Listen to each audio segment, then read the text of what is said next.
Texturizado. Vos ves una textura buena y de seguro pensás, qué bien que está hecha. Pero si miras más, ¿qué empezás a ver? Detalles, hay algo específico que te llama la atención, te transmite algo o te trae algún recuerdo. Yo creo que si alguna de esas preguntas logra ser contestada, ahí está la diferencia entre una textura estándar de una realmente buena. Quiero que entiendas que no estamos solamente pintando algo, sino que tenemos que contar una historia. Ahí está la clave. En este video, que es el número 6 de la serie, quiero mostrarte cómo uso Softan Painter para texturizar y los pasos clave que sigo siempre que encaro un nuevo proyecto. Desde un enfoque más narrativo lo he logrado desglosar en 7 pasos, 7 mandamientos, así que veamos el primero.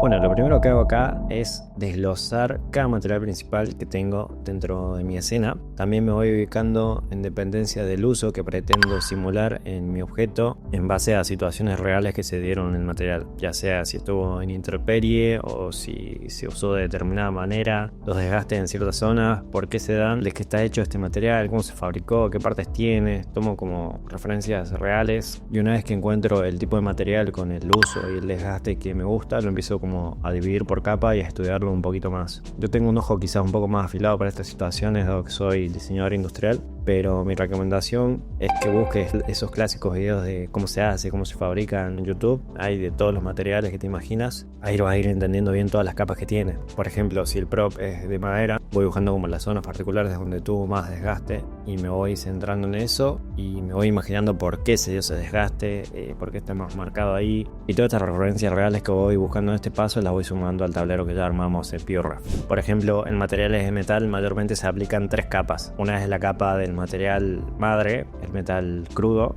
Después se aplica como una capa de primer, que es como esta capa sirve de adherencia para que después se le aplique la pintura y dure mucho más tiempo en el exterior, por ejemplo. Luego encima de esa capa de primer se le aplica la capa de pintura, el color principal que vemos. Entonces por ahí solemos ver en la calle más que todo objetos que están como muy desgastados y se le ven como muchas capitas de pintura. Es por el paso del tiempo. Por ejemplo, acá en esta se ve el primer debajo. El primer siempre es como una base neutra en gris. A ver, quiero encontrar una referencia que tenga como las capas bien salidas. Mayormente se ven mucho en los postes de luz de las calles. Yo lo veo mucho ahí como en ese levantamiento de la primera capa de pintura y se van viendo las capas que hay por debajo. Bueno, este tipo de referencias de metales están buenísimas. A mí me gusta mucho como ya llegar a esta parte y empezar a buscar estas referencias de acuerdo al uso y al desgaste que nosotros pensamos simular. Estos detalles están buenísimos. Y lo difícil de acá es aprender cómo poder simularlos y que queden bien, obviamente. Acá se ve como la primera capa de pintura muy levantada. Y bueno, tiene mucho óxido esto, pero se ven como las diferentes capas. Estaría bueno si puedes anotar las capas que crees que vas a necesitar del material. Esto te va a ayudar más adelante, así no te perdés durante el proceso. Ya una vez tengamos todos los materiales que vamos a texturizar y lo hayamos desglosado por capas, siempre extraes de 3 a 4 capas, una capa base, una capa neutra, una capa de color, y ese color se divide en sombras y luces. El paso número 2 es aplicarle una base neutra a nuestro modelo. Vamos a seguir usando el modelo de prueba que usamos en el video anterior. Lo primero que hago es aplicar una fill layer. A esta fill layer solamente le dejo el color seleccionado y el roughness lo subo casi a tope, un 0.8 está bien, y el color del roughness lo dejo casi un negro máximo, que tenga un poco de reflectancia. Ahí está bien. Y esta capa la nombro Base Black. ¿Para qué nos sirve esta capa? Esto no se va a ver, pero es un colchón para las sombras y los espacios negativos que quizás queden entre las texturas, que suele pasar mucho. Entonces esto, como un truco que nos va a ayudar entre diferencias de capas, nos va a servir como colchón y le va a dar más profundidad a nuestras texturas. Vamos con el paso número 3, que son nuestras capas base. Acá empiezo a construir el material de verdad. Generalmente uso entre 3 a 4 capas, depende de cada material. Sobre nuestra base black que hicimos, vamos a crear otra fill layer, y a esta fill layer vamos a dejarle un material base. Ya acá elegimos ya sea madera, tela. Vamos a hacer este ejemplo con metal. Este va a ser nuestro material base, nuestra capa madre. Vamos a nombrarla Base Material. Arriba de esta capa base vamos a aplicarle otra fill layer. Esta fill va a ser nuestra base neutra, que este va a ser nuestro primer. A esta capa vamos a agregarle un color neutro, puede ser por ahí, y también agregarle roughness y un poco de información de metal también, porque estamos texturizando metal. Roughness en un punto 8, está bien. Este va a ser nuestro primer del material, y vamos con el material principal. Vamos a hacer que sea verde esta capa, base color. Sobre esta capa lo que me gusta aplicar ya es un poco de información de sombras y luces que tiene el material. Para esto nos vamos a ayudar del tip que vimos en el video anterior, de los mapas que obtuvimos. Vamos a aplicarle la información del ambient occlusion a este objeto. Si te acuerdas como lo habíamos aplicado antes, agregamos una fill layer. A esta fill layer le decimos que interactúe directamente con la información que obtuvimos del ambient occlusion en el base color. Acá está el mapa, y ya directamente nos va a proyectar las zonas que tienen más sombra. A esta la nombramos AO y le decimos que esté multiplicando hacia el base color de abajo. Y acá también ya tenemos 4 capas. Acá podemos jugar con la intensidad de la capa del layout y lo dejamos en un punto que nos guste, mayormente 370, 80, yo lo dejaría. Y acá ya tenemos nuestras 4 capas base. Nuestro base material, una capa neutra, una capa del color principal y una capa de sombras. Vamos con el paso número 4, que es ya empezar a desglosar nuestro color principal. Lo que vamos a hacer es agrupar todas estas capas en un grupo que se llama base. Acá lo que me gusta hacer es desglosarlo en 2 capas. Una capa como simulando la luz y otra capa ayudando a las sombras. A una la nombramos color dark y a la otra color light. La light arriba, seleccionamos, no, la vamos a seleccionar desde acá mejor. Aplicamos un verde un poco más oscuro en esta, y en la de arriba aplicamos un verde mucho más claro. Ahí creo que está bien. A estas 2 capas las agrupamos. Vamos color. Primero vamos a introducir el color de sombras, el color base. Esto lo vamos a hacer mediante máscaras y generadores. Le aplicamos una máscara a nuestro color de sombras y a este le aplicamos un generador. Nos podemos ayudar del generador de Dirt. Puede ser algo rápido y nos va a tomar las concavidades que hay en nuestro modelo. A esto también a mí lo que me gusta hacer no es dejar el generador aplicado así solamente, sino darle un poco más de variación, que creo que la variación es la clave para lograr unas buenas texturas. Esto siempre le agrego una paint layer y voy despintando zonas o pintando lo que haya junto a las referencias, las zonas que más creo que están marcadas, porque generalmente el generador por defecto no está muy bueno. Es como que te das cuenta cuando está aplicado el generador así nomás. Entonces como que me gusta ir descargando un poco las zonas, que no están tanta info. También otro tip acá es que vayas rotando el tema de la luz del entorno para que vayas viendo los diferentes ángulos. Esto se hace con shift y clic derecho y lo vas paseando. Una vez tenemos definidas nuestras zonas de sombras, aplicamos la de luz. Acá lo que me gusta hacer es el color que sea un poco más desaturado que el original. Y hacemos lo mismo, aplicamos una máscara y esta máscara le aplicamos un generador. Este generador puede ser el de Edge, quizás, como para inducir que hubo un poco de desgaste en esa zona. Y un tip rápido acá, podemos agregarle a esto un filtro, y este filtro le agregamos, este filtro puede ser el de blur, y acá vamos jugando con la intensidad un poco para que no quede tan marcado y difumina un poco los detalles de estos bordes que están muy marcados. Lo que queremos lograr acá es la variación propia del material, y esto le da un toque más de realismo. Por más que estemos haciendo algo estilizado, esto da como un cierto nivel a nuestro asset y eleva mucho más el nivel de las texturas. Diría que es el punto más importante y lo he titulado el paso del tiempo. Es lo que le da equilibrio a todo nuestro proyecto y le da sentido a nuestro personaje u objeto. Acá lo que me gusta hacer es pararme un segundo antes de estructurizar y preguntarme qué historia tiene. Y ahí es donde arranca el juego, de poder contar lo que no se ve. Obviamente después nos vamos a ayudar por generadores, máscaras, pero creo que lo que más importante acá es hacer la diferencia con nuestros pincelazos, que es el valor único que va a tener nuestras texturas. Este paso no es dentro del programa específicamente, sino que ocurre en nuestra cabeza. Acá lo que te pido es que lo anotes de manera rápida en algún papel. Yo lo que hago siempre es plantearme esta fórmula, plantear el personaje, su origen, agregar una situación X por la que haya pasado, y esta nos va a dar como resultado el storytelling de nuestras texturas. Te recomiendo que pases mucho tiempo investigando e indagando los efectos que vos querés darle y aplicarle al material para que luzca de esa manera. Mientras más variaciones y entiendas lo que sucede con el material, mejor te van a salir las texturas. Bueno, como estamos teorizando metal, el metal con el paso del tiempo mayormente suele tener óxido. El óxido se da en zonas donde hay más acumulación de humedad y contacto con el aire. Esto se puede dar en zonas donde son juntas o uniones también. Vamos a aplicar 2 capas capas más fill layers. La primera va a ser con un color ahí quizás. Esto le desactivamos menos height y el color a la de arriba. Este va a ser el color principal del óxido. Puede ser un marrón así quizás. También desactivamos todos los parámetros menos el height y el color. Desactivamos la de abajo. Esta va a ser base ox, puede ser. Y está light. Vamos con la primera. A esta le vamos a aplicar una black mask y un generador. También puedes encontrar muchos más generadores en el apartado de asset. Yo lo tengo por acá. Vamos al apartado de máscaras. Bueno, justamente tiene una máscara de óxido. Vamos a aplicársela acá, la arrastras hasta el generador y se aplica. Y esta máscara la podemos editar. Bien, una vez ajustamos nuestra capa y el generador y le damos como nuestro toque y ajustamos a nuestro parecer las zonas que creemos que están más oxidadas y cuáles no. Lo que me gusta hacer acá es mediante el height darle como ese levantamiento, porque el óxido es una capa externa a lo que fue la pintura y demás, entonces como que genera un poco más de volumen. Así que un poquito de height y cambia bastante. Simplemente 2 yo creo que está y nos da como ese desgaste ahí bastante bien logrado. Y con la capa anterior que habíamos desglosado, acá también aplico una máscara y a esta máscara directamente le aplico una paint layer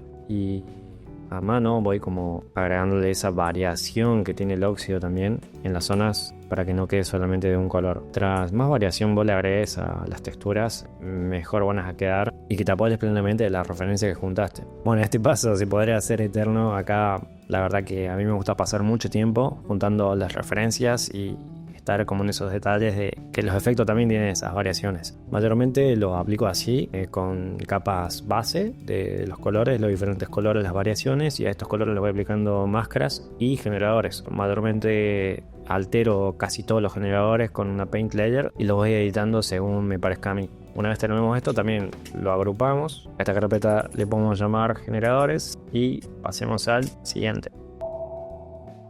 En este paso lo que me gusta hacer es seguir aplicando detalles que quizás al ojo general no se ven, que solamente vos sabes la intención que tuviste ahí, pero construyen y le dan sentido al asset. Por ejemplo, acá vamos a aplicarle desgaste a los edge. Tenemos otras carpetas de color y nuestra de base. Lo que vamos a hacer acá es subir nuestra base color a la carpeta de color y dejarlo en el último para que luego a nuestra carpeta de color le apliquemos una white mask y a esta white mask le vamos a aplicar un generador. Generador vamos a aplicarle el de Edge y nos va a tomar información de la base que es plenamente del metal madre. A este generador, bueno, obviamente lo vamos a ajustar para que no quede tan brusco y también no nos afecta a la capa de generadores que hicimos. Ahí va. Bueno, y a esto también le aplicamos una paint layer, le sumamos arriba los edge, que no sean todos continuos, que no sean totalmente perfectos, para que le dé más variación y más realismo a lo que estamos haciendo. Obviamente vos acá tomate mucho más tiempo del que yo te estoy mostrando, es solamente para que te sirva de guía. Y vamos a sumar una capa más. Esto ya depende mucho de la historia que vos te armaste, pero suman a nuestros detalles narrativos, detalles chiquitos que suman a la historia. Acá uso pinceles de manera manual, predicciones de imágenes, quizás puedo sumar algún sticker, algún graffiti si es metal. Vamos a aplicarle una paint layer y le vamos a agregar como un height a esto, la información en la capa, como para que sobresalga un poco. Hay pinceles acá adentro que son como salpicaduras de pintura, esto también se pueden usar. O también hay otro apartado de generadores de pinceles que interactúan un poco más de manera automática. No me gustan muchos, pero a veces los he usado.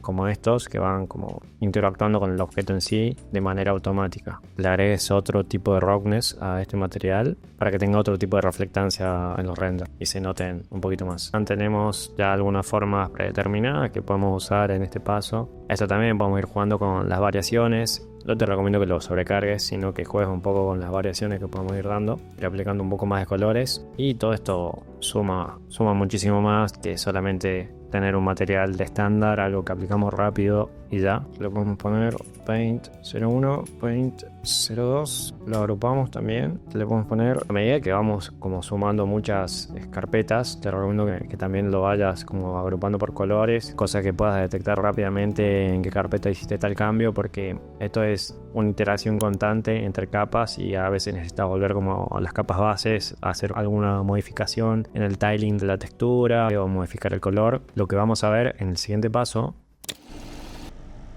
Estos pasos que estamos viendo acá yo los uso de guía y fundamentos cada vez que encaro un nuevo proyecto. Entonces quiero que vos también los uses como tal, de hacer una guía para poder encarar cualquiera de tus proyectos y terminar ese proyecto que aún no terminaste, y lo puedas usar de una manera distinta y te genere otra perspectiva para que puedas hacer esa diferencia de todo lo estándar que estamos viendo. Siento que hay como una estandarización en los resultados, simplemente, por ejemplo, aplicando un generador y dejarlo así nomás.